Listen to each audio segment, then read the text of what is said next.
Hello అండి, అందరూ ఎలా ఉన్నారు? ఈరోజు పచ్చి రొయ్యల కర్రీ, అదేనండి ప్రాన్స్ కర్రీ ఎలా ప్రిపేర్ చేసుకోవాలో మంచిగా చూసేద్దామా. ముందుగా రొయ్యలు క్లీనింగ్ అండి. ఎవరికైనా వస్తే ఓకే, లేకపోతే ఒకసారి చూడండి. ముందు తలకాయ తీసేసి తర్వాత బయటున్న తోలు కూడా తీసేయాలండి. ఇలా తీసేసాక లాస్ట్లో ఒకసారి తోక దగ్గర పట్టుకొని లాగితే ఈజీగా వచ్చేస్తుంది. దీంట్లో మనకి 2 బ్లాక్ కలర్ నరాల్లాగా ఉంటాయండి, అవి తీసేయాలి మనం. పైన ఒకటి కింద ఒకటి ఉంటాయి. ఇలా ఏదైనా పెట్టి ఘాట్ పెడితే ఈజీగా ఓపెన్ అయిపోతుంది. మనం స్లోగా లాగేమంటే వచ్చేస్తుంది అనమాట.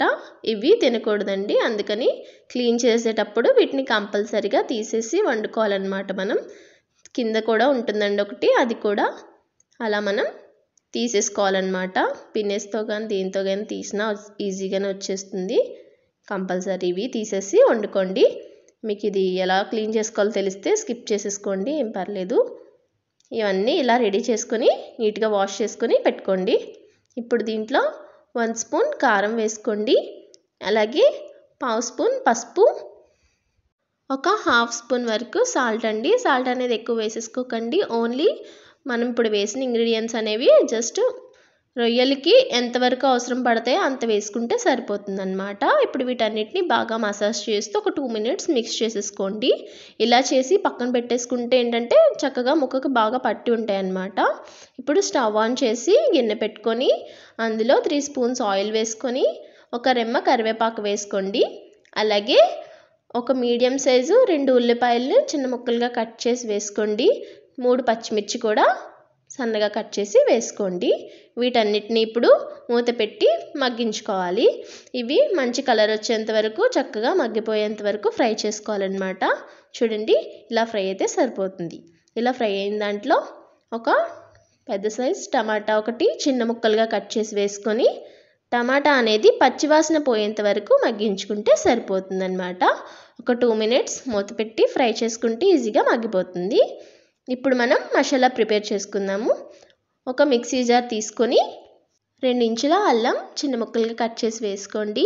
అలాగే 6 నుంచి 7 వరకు వెల్లుల్లి కూడా వేసుకోండి. నేను ఇక్కడ పొట్టుతోనే వేస్తున్నా, మీకు కావాలంటే పొట్టు తీసేసైనా వేసుకోవచ్చు. అలాగే 1/2 స్పూను జీలకర్ర, 1 టీ స్పూన్ ధనియాలు, అలాగే ఒక దాల్చిన చెక్క ముక్క అండి, అలాగే 4 లవంగాలు, అలాగే ఒక కొబ్బరి ముక్క చిన్న చిన్న ముక్కలుగా కట్ చేసి వేసుకోండి. ఒక 2 ఇంచెస్ అయితే సరిపోతుంది. అలాగే 4 జీడిపప్పు, 4 బాదం కూడా వేసుకోండి. ఉంటే వేసుకోండి, లేకపోతే లేదు. గ్రేవీ కోసం చేస్తున్నాను అనమాట నేను. ఇప్పుడు దీన్ని మెత్తగా ప్యూరీలా చేసేసుకోవాలి. చూడండి, మన టమాటా కూడా చక్కగా మగ్గిపోయాయి కదా. ఇప్పుడు మనం పేస్ట్ చేసి పెట్టుకున్నాం కదా, ఆ పేస్ట్ని కర్రీలో యాడ్ చేసుకోవాలి. ఇప్పుడు దీన్ని బాగా మిక్స్ చేసుకోవాలి. మిక్స్ చేసుకున్న తర్వాత దీన్ని పచ్చివాసన పోయేంత వరకు బాగా ఫ్రై చేసుకోవాలండి. ఎలా అంటే ఆయిల్ పైకి తేలేంత వరకు ఫ్రై అవ్వాలన్నమాట. అలా అని చెప్పి మూత పెట్టి వదిలేయొద్దు, ఎందుకంటే మనం పేస్ట్లో జీడిపప్పు వేసాం కదా, అందుకని అడుగు పెట్టే అవకాశం ఉంది. సో అప్పుడప్పుడు కలుపుతూ ఉండండి, మాడిపోకుండా చూసుకుంటూ ఉండండి. చూడండి, ఆయిల్ అనేది ఇలా పైకి తేలేంత వరకు ఫ్రై చేసుకోవాలన్నమాట. ఇలా ఫ్రై చేసుకోవడం వల్ల ఏంటంటే మంచి ఫ్లేవర్ అనేది వస్తుంది మన కర్రీకి. ఇప్పుడు దీంట్లో మనం స్పైసెస్ యాడ్ చేసుకుందాం. ఒక 1/2 టీ స్పూను పసుపు వేసుకోండి, అలాగే 1 స్పూన్ వరకు కారం, అలాగే రుచికి సరిపడా సాల్ట్ కూడా వేసుకోండి. ఇవి మనం ఆల్రెడీ రొయ్యల్లో వేసాం కదండి, ఓన్లీ కర్రీకి ఎంత అవసరం ఉంటే అలా వేసుకుంటే సరిపోతుందన్నమాట. ఏది కూడా ఎక్కువ వేసుకోకూడదు. వీటన్నిటిని ఒకసారి బాగా మిక్స్ చేసేసుకొని ఇవి కూడా జస్ట్ ఒక 1/2 మినిట్ ఫ్రై అయితే సరిపోతుందన్నమాట. చూడండి, మంచి కలర్ వచ్చింది కదా, ఇలా అయితే సరిపోతుందన్నమాట. ఇప్పుడు మనం కలిపి పెట్టుకున్నాం కదా రొయ్యలు, అవి దీంట్లో యాడ్ చేసేసుకోవాలి. ఇప్పుడు మసాలా పేస్ట్ అంతా కూడా రొయ్యలకి బాగా పట్టేలాగా చక్కగా కలుపుకోవాలండి. కలిపినప్పుడు కూడా ఎలా పడితే అలా కలిపేసుకోకండి, జాగ్రత్తగా స్లోగా కలుపుకుంటూ ఉంటే సరిపోతుందన్నమాట. ఇలా మొత్తం అంతా మిక్స్ చేసేసుకొని మూత పెట్టి ఒక 5 నిమిషాలు అలా కుక్ చేసుకోవాలి. అప్పుడప్పుడు కలుపుతూ ఉండండి. చూడండి, 5 నిమిషాల తర్వాత ఇలా కుక్ అయ్యాయి అన్నమాట. ఇప్పుడు మనం దీంట్లో వాటర్ యాడ్ చేసుకుందాము. వాటర్ అనేవి గ్రేవీ కన్సిస్టెన్సీకి తగ్గట్టు యాడ్ చేసుకుంటే సరిపోతుంది. నేను 1 గ్లాస్ వరకు యాడ్ చేసుకున్నాను. నేనైతే ఇక్కడ కేజీ రొయ్యలు తీసుకొని శుభ్రం చేసినప్పటికీ 1/2 కేజీ రొయ్యల వరకు వచ్చింది నాకు.